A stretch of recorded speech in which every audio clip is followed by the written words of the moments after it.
وعلى أصحابه وآله أما بعد فأعوذ بالله من الشيطان الرجيم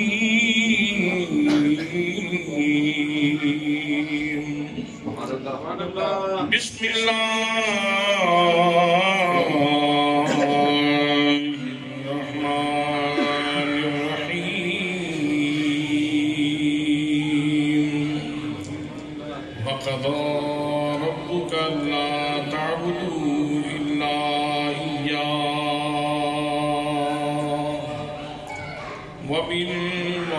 وبالوالدين إحسانا إما يبلغن عندك الكبر أحدهما أو كلاهما فلا تقل لهما أف ولا تنهرهما وقل لهما قولا كريما صدق الله مولانا العظيم وصدق رسوله النبي الكريم الأمين الرؤوف الرحيم الصلاة والسلام عليك يا سيدي يا رسول الله وعلى آلك وأصحابك يا سيدي يا حبيب الله میری عمر مدینے دیکھ بیانی میری عمر مدینے دیکھ بیانی تصویر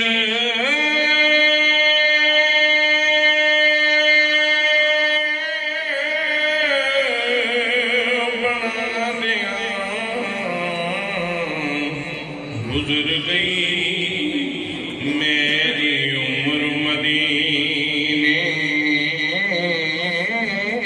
دیکھ بیانی تصویر بنا دیا گزر گئی سرکار چیتے کر کے سرکار چیتے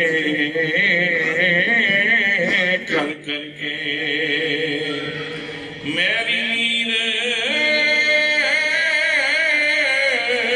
وہاں دیا گزر گئی سرکار چیتے کر کے میں چلے وظیفے نہیں کیتے لوگوں میں چلے وظیفے نہیں کیتے کوئی کیتیاں اور کمائیاں نہیں میں چلے وظیفے نہیں کیتے کوئی کیتیاں اور کمائیاں نہیں بس اللہ دیا سونیا محبوبہ بس اللہ دیا سونیا محبوبہ تیری بات سنا دیا گزر گئی میری عمر مدینے دیکھ بیانی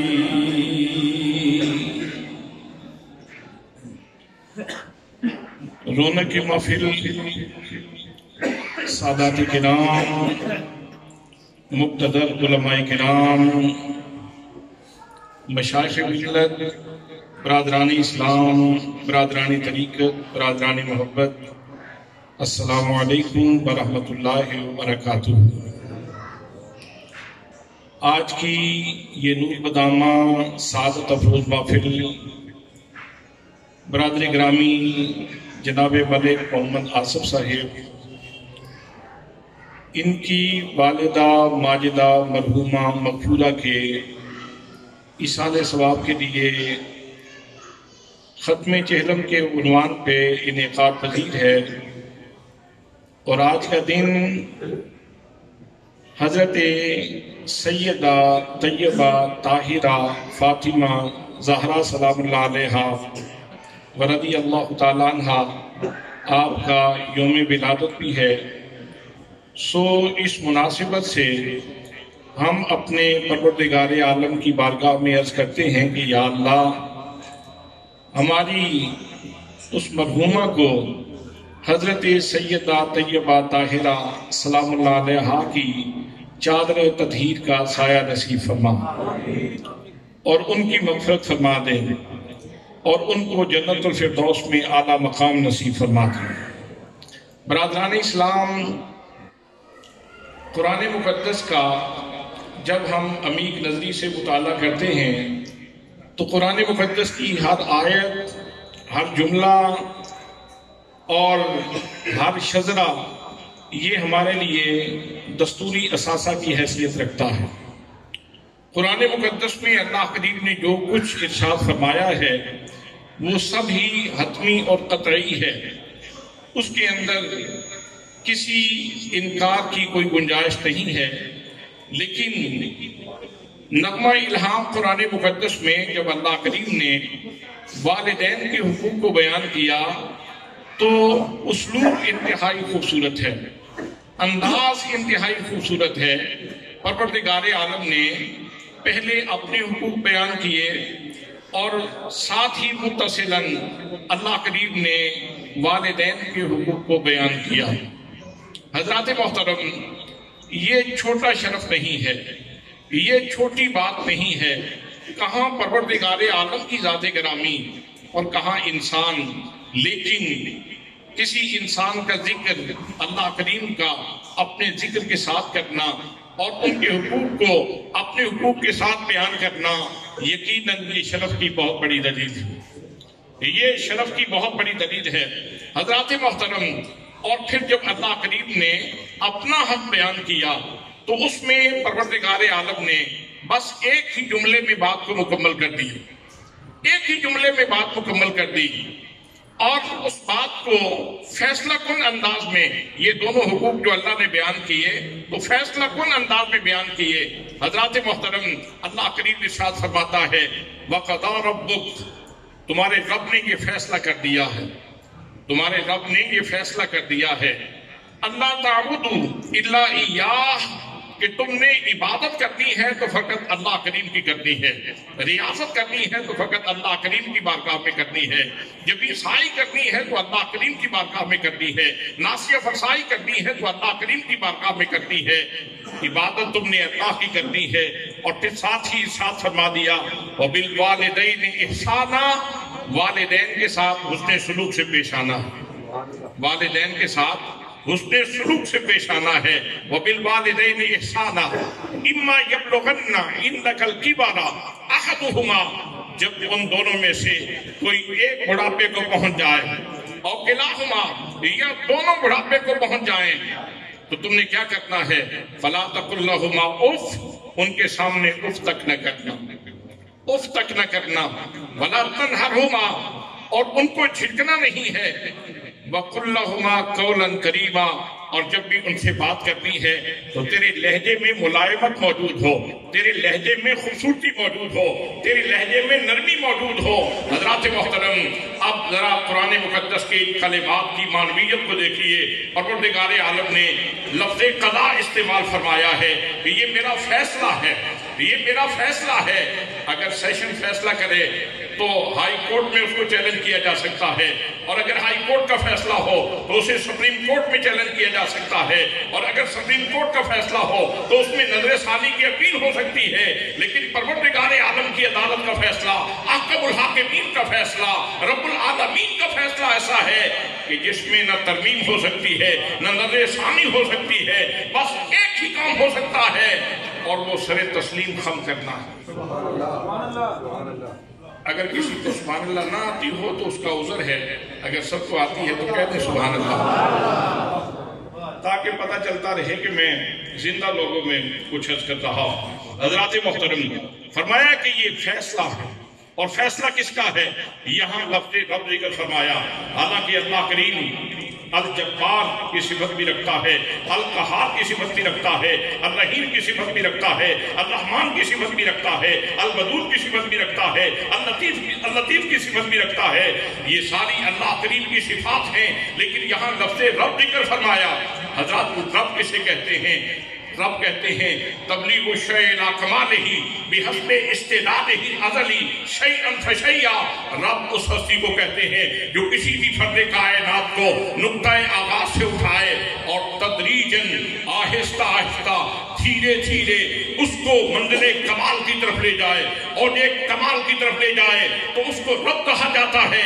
تو گویا یہاں ایک تو اللہ کریم نے احکم الحاکمین ہونے کی حیثیت سے فیصلہ کیا ہے، اور ساتھ ہی انسانی نفسیات ہے، انسانی فطرت ہے کہ اگر کسی کا احسان ہو، اگر کسی کا احسان ہو، اگر کسی کی کسی کے ساتھ نیکی ہو تو قدر شناس اس نیکی کو یاد رکھتا ہے اور اس نیکی کی وجہ سے بندے کی بات مان لیتا ہے۔ یہ انسانی نفسیات ہے، یہ انسانی فطرت کا تقاضا ہے۔ اللہ کریم نے اس نفسیات کے دروازے پہ بھی ساتھ ساتھ دستک دی ہے کہ یہ قہار کا فیصلہ نہیں، یہ جبار کا فیصلہ نہیں، یہ رحیم کا فیصلہ نہیں، یہ تمہارے رب کا فیصلہ ہے، یہ تمہارے رب کا فیصلہ ہے۔ اس کا مطلب یہ ہے کہ اس ایک لفظ کے اندر اللہ کریم نے تیری ساری کی ساری ہسٹری کھول کے رکھتی ہے، تیری ساری کی ساری تاریخ کھول کے رکھتی ہے۔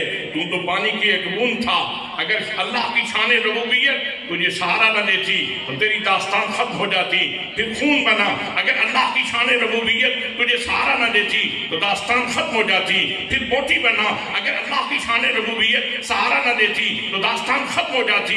پھر اللہ کریم نے تجھے اعضاء عطا فرمائے تو ایک ایک عضو میں اللہ کی شان ربوبیت موجود ہے۔ اور پھر جب انسان کا جسم مکمل ہو گیا تو پھر اس کے اندر عالم بالا کی ترجمان اور عالم بالا کی چیز روح اس کے اندر اللہ کریم نے اتار دی۔ اور پھر جب انسان ماں کے پیٹ سے باہر آنے کا اس کا وقت قریب آتا ہے تو اس کے آنے سے پہلے اللہ نے اپنی شان ربوبیت دکھائی اور ماں کے سینے کے اوپر دودھ کی 2 نہریں جاری فرما دی، دودھ کی 2 نہریں جاری فرما دی۔ اور حضرات محترم، غذا اتنی لطیف ہے، غذا اتنی لطیف ہے دودھ سے بڑھ کر اور کون سی غذا لطیف ہوگی؟ وہ اللہ کریم نے ماں کے سینے میں، ماں کے سینے کے اوپر دودھ کی 2 نہریں جاری فرما دی۔ اور پھر اس کی شان ربوبیت دیکھیے، جب بچہ پیدا ہوتا ہے تو ابتدا میں اس کا معدہ کمزور ہوتا ہے، معدہ کمزور ہوتا ہے۔ وہ اللہ کریم نے اس دودھ کے اندر مکھن کی مقدار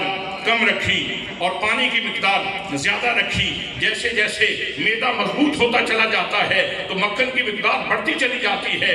اور پھر حضرات محترم، جب 2 سال گزر گئے تو 2 سال گزرنے کے بعد جب دانت نکل آئے، داڑیں نکل آئیں، پھر اللہ کریم نے فرمایا یہ دسترخوان میں نے تیرے لیے بچھا دیا ہے، اب گندم بھی تیرے لیے ہے، چاول بھی تیرے لیے ہے، یہ باجرہ بھی تیرے لیے ہے، یہ جوار بھی تیرے لیے ہے، یہ تر فروٹ بھی تیرے لیے ہے، یہ خشک فروٹ بھی تیرے لیے ہے۔ تو یہاں اللہ کریم نے فرمایا وَقَضَىٰ رَبُّكَ، تیرے رب نے فیصلہ کر دیا ہے۔ اپنے آپ کو دیکھ، پھر اس کے کرم کو دیکھ، پھر اس کی عنایت کو دیکھ، پھر اس کی مہربانی کو دیکھ، پھر اس کی الفت کو دیکھ، پھر اس کی چاہت کو دیکھ، پھر اس کے کرم کو دیکھ، پھر اس کے جود و نوال کو دیکھ، اور پھر اپنے اس عہدے کمال کو دیکھ۔ تو یہاں تک پہنچنے میں اللہ کریم نے گام گام پہ تیرے اوپر رحمتوں کے کتنے می برسائے ہیں۔ تو اسی رب کا فیصلہ ہے کہ تم نے عبادت کرنی ہے تو فقط اللہ کریم کی کرنی ہے، عبادت کرنی ہے تو فقط اللہ کریم کی کرنی ہے۔ حضرات محترم، جملہ اہل اسلام کا اس بات پہ اتفاق ہے کہ اللہ کریم وحدہ لا شریک ہے، یکتا ہے، یگانہ ہے، واجب الوجود ہے، صمد ہے، بے نیاز ہے، لا شریک ہے، لا زوال ہے، لا یزال ہے، اس جیسا کوئی نہیں، اس کا ثانی کوئی نہیں، اس کا ہمسر کوئی نہیں، اس کا برابری کرنے والا کوئی نہیں۔ لیکن میرے دوستو، جس ماحول میں میرے آقا کریم صلی اللہ علیہ وسلم نے یہ پیغام دیا تھا، اس وقت تو خوب اندھیرا تھا، اس وقت تو سخت تاریکی تھی، اس وقت تو کوئی لات کو سجدہ کر رہا تھا، کوئی منات کو سجدہ کر رہا تھا، کوئی حبل کو سجدہ کر رہا تھا، کوئی چاند کو سجدہ کر رہا تھا، کوئی سورج کو سجدہ کر رہا تھا، کوئی آگ کو سجدہ کر رہا تھا، کوئی پتھر کو سجدہ کر رہا تھا، کوئی لکڑ کو سجدہ کر رہا تھا۔ تو لوگ مختلف پرستشوں میں الجھے ہوئے تھے۔ اس تاریکی کے ماحول میں میرے آقا کریم صلی اللہ علیہ وسلم نے چراغ جلایا کہ اگر بندگی کرنی ہے تو فقط اللہ کریم کی کرنی،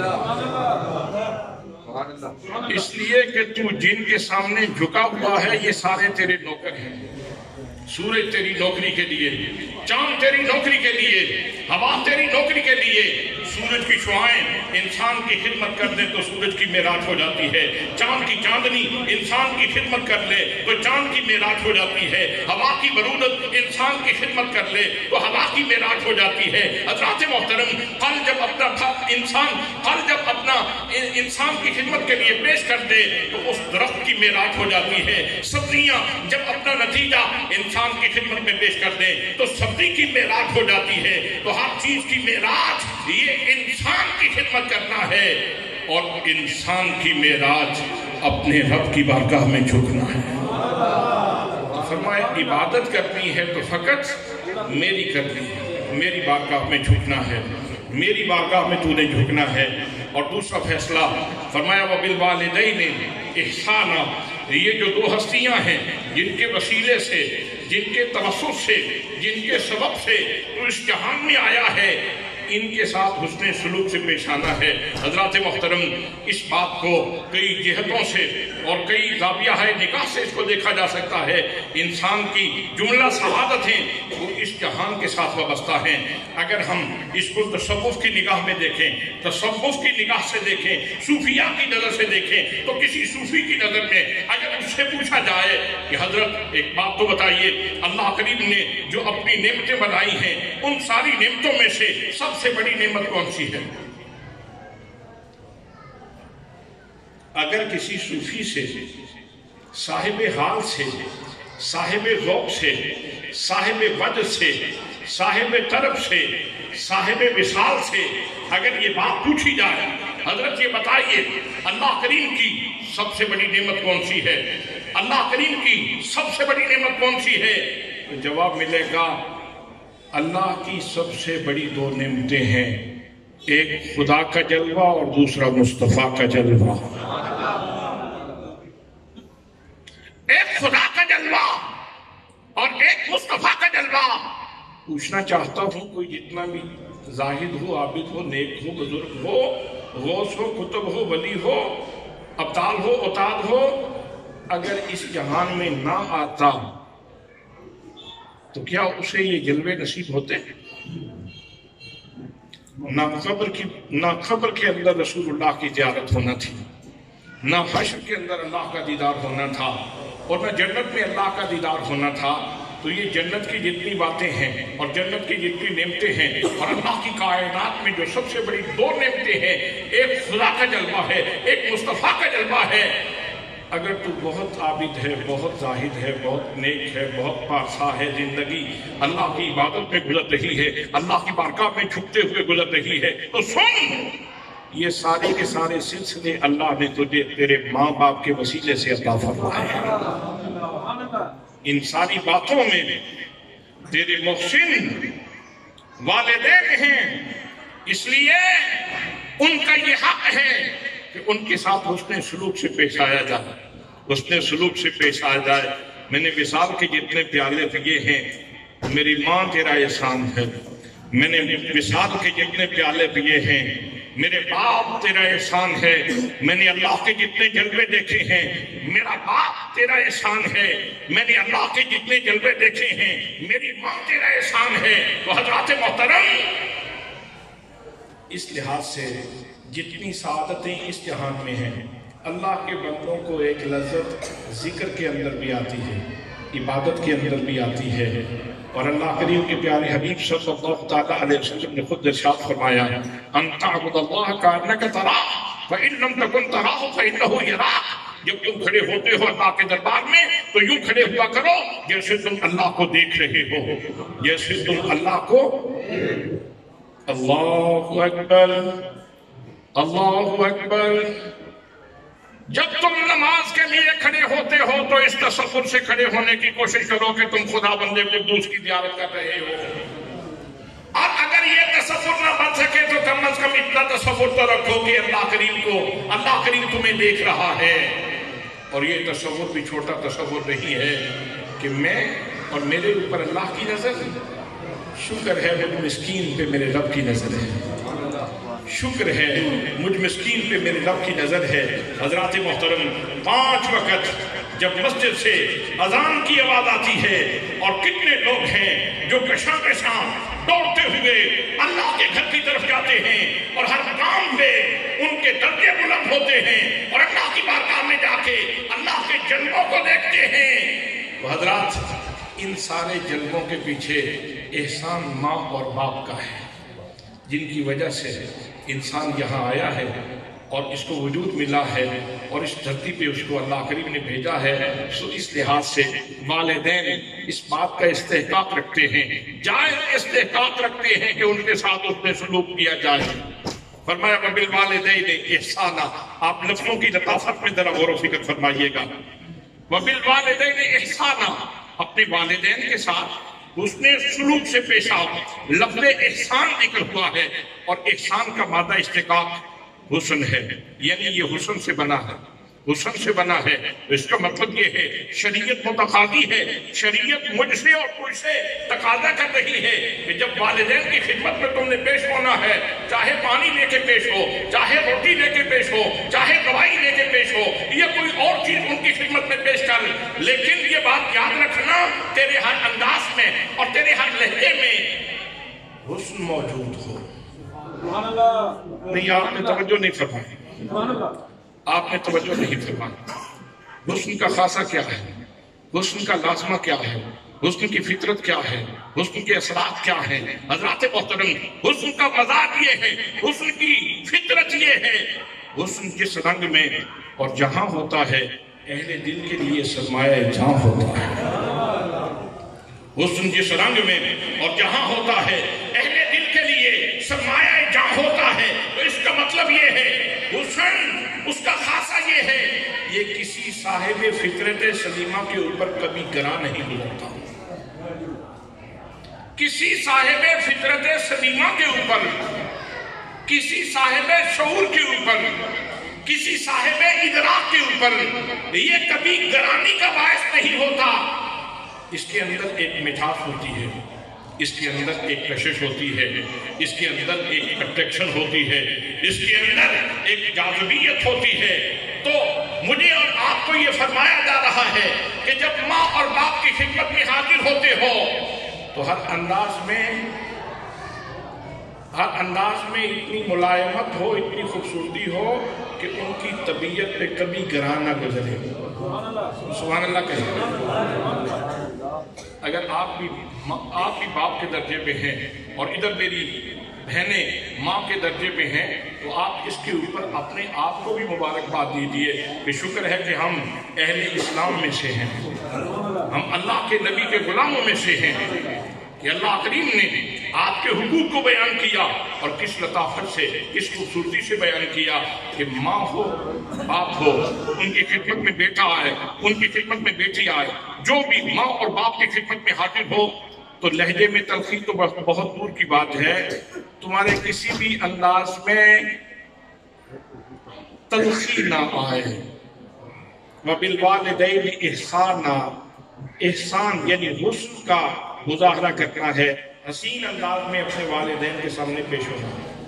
آپ فرمائیں، آپ پڑھے لکھے لوگ تشریف فرما ہے، معنی اور مفہوم کی ادائیگی میں کوئی کمی رہ گئی ہے اس جملے میں؟ معنی اور مفہوم کی ادائیگی میں کوئی کمی رہ گئی ہے اس جملے میں؟ لیکن بات یہاں پہ ختم نہیں ہوئی. بات تو بہت جامع تھی, جملہ تو بہت جامع تھا, بات یہاں بھی رک جاتی, مفہوم تو کامل طور پہ ادا ہو چکا تھا, لیکن اللہ کریم نے بات کو یہاں روکا نہیں ہے, اس کو تھوڑا سا اور طول دیا. وَبِالْوَالِدَيْنِ إِحْسَانًا إِمَّا يَبْلُغَنَّ عِندَكَ الْكِبَرَ أَحَدُهُمَا أَوْ كِلَاهُمَا فَلَا تَقُل لَّهُمَا أُفٍّ.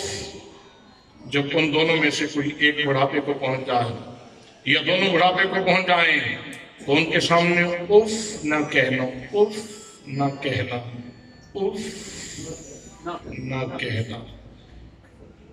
اس کے ساتھ کسی کی چیخ نکل جاتی ہے, جو اف کہے تو اس کی چیخ نکل جاتی ہے, اف کہے تو محلے میں شور پڑ جاتا ہے, اف کہے تو کمرے میں کوئی گونج پڑتی ہے, اف کہے تو کیا کانوں پہ کوئی بہت زیادہ اثر چھوڑتی ہے, اف کہے تو کیا کانوں کے پردے پھٹنے لگتے ہیں.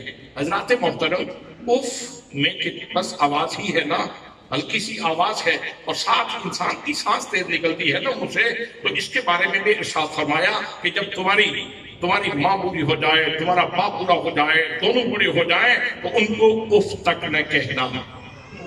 سوال یہ ہے, ماں جوانی میں بھی ہو تو ماں ہے نا, باپ جوان بھی ہو تو جب باپ ہے, تقریم تعظیم تو اس کی پھر بھی ضروری ہے. تو یہ کیا کہا جا رہا ہے کہ جب ان میں سے کوئی ایک بوڑھا ہو جائے یا دونوں بوڑھے ہو جائیں تو پھر ان کے سامنے اف تک نہیں کہنا, یہ کیوں ارشاد فرمایا جا رہا ہے؟ اصل میں اللہ کریم یہاں اپنا ایک قانون بتانا چاہتے ہیں. فرمایا من نعمر ہو ننقص فی الخلق, جیسے جیسے ہم بندے کی عمر بڑھاتے ہیں ایسے ہی اس کے اندر خلقی طور پر کمزوریاں پیدا کرنا شروع کر دیتے ہیں. انسان جیسے ہی بڑھاپے کی طرف مائل ہوتا ہے تو اس کی طبیعت کے اندر چڑچڑاپن آ جاتا ہے, طبیعت کے اندر ایک سختی سی آ جاتی ہے. تو اس وقت اس کی طبیعت کا تقاضا ہے وہ اونچا بولے گا, اس کی طبیعت کا تقاضا ہے وہ کبھی چھڑکے گا, اس کی طبیعت کا تقاضا ہے کہ وہ کبھی تمہیں سختی سے بلائے گا. لیکن یاد رکھنا, اگر تم میرے بندے ہو, اگر تم میرے رسول کے غلام ہو تو پھر سن لینا, یہ جو ان میں تبدیلی آئی ہے یہ ان کا قصور نہیں ہے, یہ میرے نظام کا حصہ ہے. تو تم ان کے ساتھ ترشی سے تلخی سے پیش نہ آنا, اس لیے کہ تیرے لیے تو ماں اور باپ کا درجہ رکھتے ہیں. وہ اگر چھڑک بھی لیں تو پھر بھی ان کا احسان ہے, تو ان کو اف تک نہ کہنا. یہ نفسیاتی علاج کیا جا رہا ہے, نفسیاتی علاج کیا جا رہا ہے کہ جھٹکنا نہیں ہے, ان کو جھٹکنا نہیں ہے, ان کو اف تک نہیں کہنا. بھئی جب اف تک نہیں کہہ سکتے تو مارنے کی کہاں گنجائش ہے, ان کی توہین کی کہاں گنجائش ہے, ان کے ساتھ زیادتی کی کہاں گنجائش ہے, ان کو برا بھلا کہنے کی کہاں گنجائش ہے. جب ان کے سامنے اف نہیں کہہ سکتے تو پھر ان کے ساتھ زیادتی کرنے کی کہاں گنجائش ہے. آپ اندازہ فرمائیں, اللہ کریم نے احساسات کے دروازے بھی بند کر دیے ہیں, ادراکات کے دروازے بھی بند کر دیے. اپنے والدین کے سامنے ہمیشہ سراپا تسلیم بن کے بیٹھو, ہمیشہ سراپا تسلیم بن کے رہو, اور ان کے سامنے جھکے رہو, پیچھے رہو, ان کے سامنے اف تک نہیں کہنا. حضرات, اور یہ عدلے کا بدلہ ہے, یہ عدلے کا بدلہ ہے. دیکھا ہے کہ جن لوگوں نے اپنے والدین کی خدمت کی ہے تو ان کی خدمت کی جاتی ہے. جنہوں نے اپنے والدین کے ساتھ حسن سلوک کیا ہے وہ حسن سلوک ان کو پھر ملا ہے. یہ اپنی ہی چیز ہے جو کہیں کسی اکاؤنٹ میں آپ نے جمع کروا دی تھی, اور وقت آنے پہ پھر جب آپ کو ضرورت پڑی تو پھر آپ کو وہ چیز مل گئی. جو لوگ اپنے والدین سے اچھے سلوک سے پیش نہیں آتے, جو اپنے والدین کو جھڑکتے ہیں, تو پھر وہ یاد رکھیں بڑھاپے میں ان کو جھڑک ملنا بھی کوئی بعید نہیں ہے. وقت گزرتے ہوئے کوئی دیر نہیں لگتی, وقت گزرتے ہوئے کوئی دیر نہیں لگتی. حضرات محترم, وقت کا پہیہ تو بہت تیزی سے دبا ہے, اس لیے اگر آج اپنے والدین کی ہم خدمت کر لیں گے, ان کے سامنے سراپا تسلیم بن کے رہیں گے, تو کل ہماری اولادیں بھی ہمارے ساتھ اچھا سلوک کریں گی. حضرات, یہ جملہ بھی بڑا جامع تھا اور اس میں بھی معنی و مفہوم کی ادائیگی میں کوئی کمی تو نہیں رہ گئی. اما یبلغن عندک الکبر احدہما او کلاہما فلا تقل لہما اف. اف جب نہیں کہنا تو پھر اس کے بعد تو سارے دروازے بند ہو گئے. جملہ تو بہت جامع تھا، مفہوم تو بہت کامل طریقے سے ادا ہو چکا، لیکن اللہ نے بات ختم نہیں کی. اللہ نے بات ختم نہیں کی. پروردگار عالم نے بیان کو جاری رکھا ہے. حضرات محترم، اما یبلغن عندک الکبر احدہما او کلاہما فلا تقل لہما اف ولا تنہرہما. ان کو جھٹکنا نہیں ہے. جب اف نہیں کہنا تو پھر جھٹکنے کا سوال ہی کہاں ہے. لیکن تاکید در تاکید، تاکید مزید، تاکید در تاکید کی جا رہی ہے. اور مجھے یوں کہنے دیجیے کہ احساس کا آٹا پیس پیس کے پیسا جا رہا ہے. احساس کا آٹا پیس پیس کے لطیف بنایا جا رہا ہے، اور بات انسان کے رگ و پے میں اتاری جا رہی ہے، روح کی گہرائیوں میں، روح کی پاتال میں اتاری جا رہی ہے. تو ان کو چھڑکنا نہیں ہے. پھر آخر میں ایک جملہ مزید ارشاد فرمایا ہے. مفہوم تو کامل طریقے سے ادا ہو چکا تھا، لیکن بات پھر جاری رکھی. فرمایا وَقُلْ لَهُمَا قَوْلًا قَرِيبًا. یہ جو لفظ کریم ہے نا، یہ اللہ کریم کی صفت بھی ہے اور اللہ کے رسول کی صفت بھی ہے. اگر کسی آدمی کو بلڈ پریشر ہو، بلڈ پریشر کا مریض ہو، تو میں علاج بتا دیتا ہوں. آپ نے کوئی دلچسپی نہیں لی، لگتا ہے سارے ٹھیک ٹھاک. آپ کو لگتا ہے سارے ماشاءاللہ شوگر کے مریض ہو سکتے ہیں، بلڈ پریشر کا یہاں کوئی مریض نہیں ہے. جس بندے کو بلڈ پریشر ہو، وہ اگر کثرت سے جب بلڈ پریشر ہائی ہونے لگے تو وہ وضو کر لے، اور وضو کرنے کے بعد سیدنا کریم صلی اللہ علیہ وآلہ وسلم کا وظیفہ کرے، بلڈ پریشر ٹھیک ہو جائے. بلڈ پریشر اپنی جگہ پہ آ جائے. حضرات کیوں؟ یہ جو لفظ کریم ہے یہ اللہ کی صفت ہے اور اللہ کے رسول کی صفت ہے. اللہ کے رسول کی صفت ہے، اور اس کے مزاج میں ٹھنڈک ہے. وظائف گرم بھی ہوتے ہیں، وظائف ٹھنڈے بھی ہوتے ہیں. اس کے اندر ایک ٹھنڈک ہے، یہ حدت کو ختم کرتا ہے، حرارت کو ختم کرتا ہے، اور انسان کو اعتدال پہ لے آتا ہے. اس لیے اگر آپ کو زیادہ بھوک لگی ہو تو میں ایک دو دفعہ پڑھا دوں.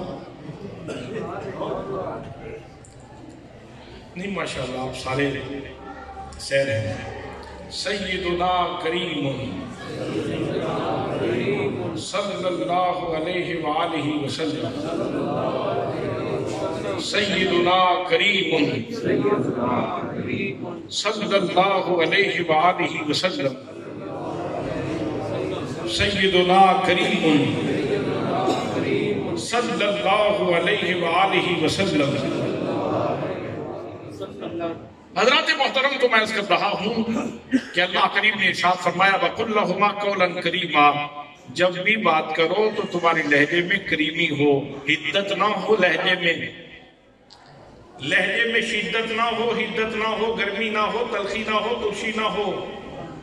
کریمی ہو، ملائمت ہو، مناسبت ہو، موافقت ہو، ان کے مزاج کے اوپر گرانی کا باعث نہ بنے. حضرات محترم، یہ ایک آیت میں اللہ کریم نے کتنی جامعیت کے ساتھ والدین کے حقوق کو بیان کر دیا ہے.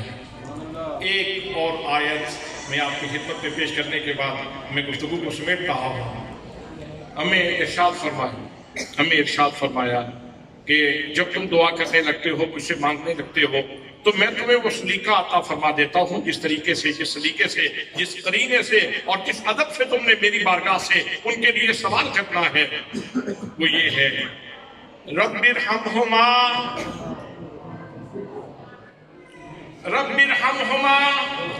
کما ربیانی صغیرا. میرے پروردگار ان دونوں ہستیوں کے اوپر ایسے ہی کرم فرما، ایسے ہی کرم فرما جیسے انہوں نے چھوٹی عمر میں مجھے پیار سے پالا ہے. لوٹ جاؤ عہد رفتہ کی جانب، آؤ ماضی کے جھروکوں میں جھانک کے دیکھو، اپنا پس منظر دیکھو، اپنے ماضی کو دیکھو، اپنے گزرے ہوئے شب و روز کو دیکھو، وہ وقت یاد کرو جب ہم 6 ماہ کے تھے، 6 مہینے کا بچہ، اور یک بستہ راتوں میں پیشاب کر دیا بستر کے اوپر، یک بستہ راتوں میں پیشاب کر دیا بستر کے اوپر۔ یہ جو ابھی ٹھنڈک گزری ہے، اس ٹھنڈک کے دنوں میں بیٹے نے پیشاب کر دیا بستر کے اوپر۔ اب ماں نے کیا کیا؟ ماں نے کیا کیا؟ یہ کیا مصیبت میرے اوپر ٹوٹ پڑی، اس وقت پیشاب کر دیا؟ نہیں، کوئی چہرے کے اوپر کوئی بل نہیں پڑا، ماں کے چہرے کے اوپر کوئی بل نہیں آیا، کوئی شکن نہیں آئی۔ اس نے کیا کیا؟ اس نے بیٹے کو اٹھایا، اٹھا کے جس طرح خود لیٹی ہوئی تھی، جہاں خشک بستر تھا، تو وہاں اپنے بیٹے کو لیٹا دیا، اور پیشاب کے اوپر، گندگی کے اوپر، بدبودار چیز کے اوپر خود لیٹ گئی، خود لیٹ گئی۔ اور پھر رضائی اٹھا کے، کمبل اٹھا کے دیکھے کسی طرف سے بیٹے کو ہوا تو نہیں لگ رہی۔ خاتون تجھے کیا ہوا؟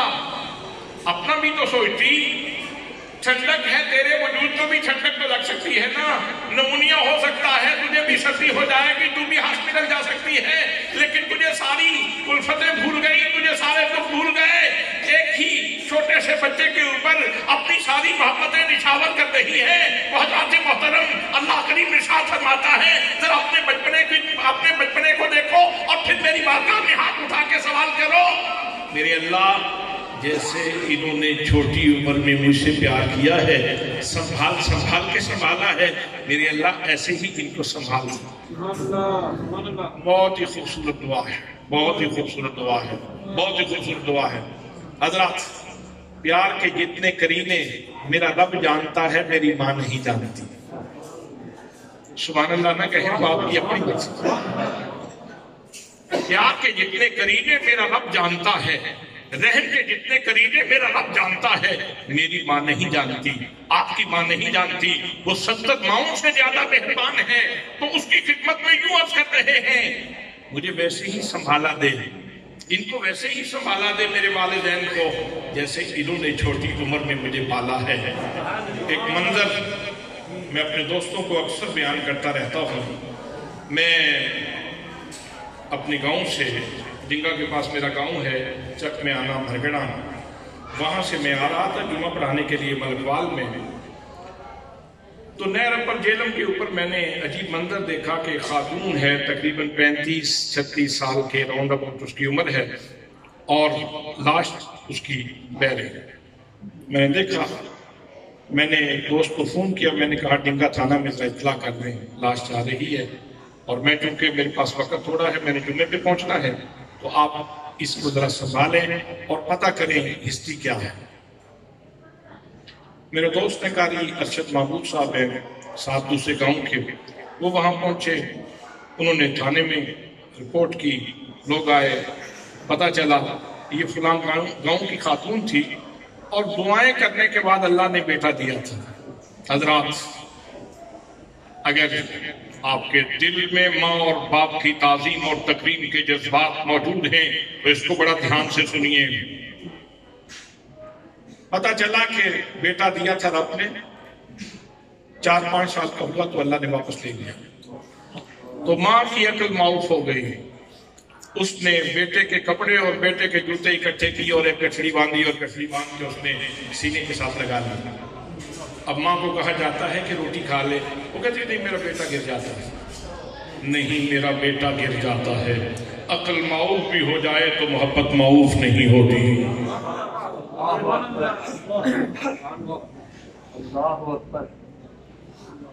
عقل معاف بھی ہو جائے تو ماں کے سینے کے سمندر میں ہمیشہ طغیانی ہی رہتی ہے۔ عقل جواب بھی دے جائے تو ماں کی محبتوں کا آفتاب اپنی پوری تابانیوں کے ساتھ شعائیں برساتا رہتا ہے۔ حضرات محترم اب اس سے وہ کپڑے لینے کی کوشش کی جاتی ہے کہ روٹی کھا لو پانی پی لو، کہتی نہیں میرا بیٹا گر جائے گا، میرا بیٹا گر جائے گا۔ گھر سے نکلی، وہ اٹھائے ہوئے، دیکھنے والے تو جوتا دیکھ رہے تھے، دیکھنے والے تو کپڑے دیکھ رہے تھے، ماں عقل والی ماں ابھی بھی سینے سے بیٹے کو ہی لگائے ہوئے تھے۔ یہ کپڑے جو چند لمحوں کے لیے اس کے بیٹے نے پہنے تھے، جو جوتے اس کے بیٹے نے پہنے تھے، وہ جوتے اس کی متاع بن گئے، وہ اس کا اثاثہ بن گئے، اس کے پیار کا اثاثہ بن گئے، اس کی محبت کا اثاثہ بن گئے، اس کو سینے سے لگائے ہوئے۔ نہر پہ آئی، پاؤں پھسلا، گر گئی۔ حضرات پانی پانی ہے، قانون قدرت ہے، پانی ان کپڑوں کے اندر داخل ہوا تو پانی نے اس ماں کی گٹھڑی تو چھین لی، ماں کی گٹھڑی تو چھین لی، لیکن حضرات مرنے کے بعد بھی اس کے بازو یہیں پہ کھڑے تھے، اس کے بازو تو یہیں پہ کھڑے تھے، بازو یہیں پہ کھڑے تھے۔ کیا مطلب؟ مطلب یہ ہے کہ پانی نے اس کے بیٹے کے جوتے تو چھین لیے، اس کے بیٹے کے کپڑے تو چھین لیے، لیکن پانی اس کے سینے سے اس کے بیٹے کی محبت نہیں چھین سکا۔ ماں کے پیار کا حالہ ابھی تک اسی طرح موجود تھا، اسی طرح موجود تھا۔ حضرات یہ وہ عظیم نعمتیں ہیں، ان کے پیار کی کوئی مثال نہیں دی جا سکتی۔ یہ وہ ہستیاں ہیں جو آپ کے گھر میں موجود کوہ طور کا درجہ رکھتے ہیں، اور ان کی زیارت کرنے سے حج مقبول کا ثواب ملتا ہے، حج مقبول کا ثواب ملتا ہے۔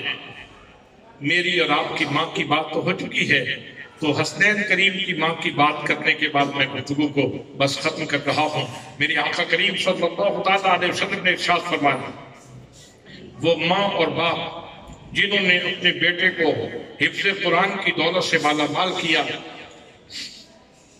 قیامت کا دن ہوگا، اس وقت اللہ کریم اس کے حافظ قرآن کے ماں اور باپ ان دونوں کو بلائے گا، اور ان کے سر کے اوپر تاج سجائے جائیں گے، اور ان کی روشنی اتنی ہوگی کہ سورج اور چاند کی روشنی سے زیادہ ان کی روشنی ہوگی۔ سوال کیا جائے گا، یہ کون لوگ ہیں، یہ کون لوگ ہیں کہ جن کے سروں کے اوپر یہ چمکتے تاج موجود ہیں؟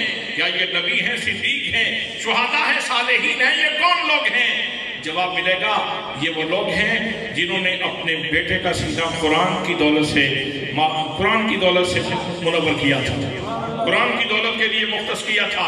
حضرات محترم، اور پھر وہ حافظ قرآن جو مصلی پہ قرآن پڑھے، اگر اس کے والدین کا یہ مقام ہے،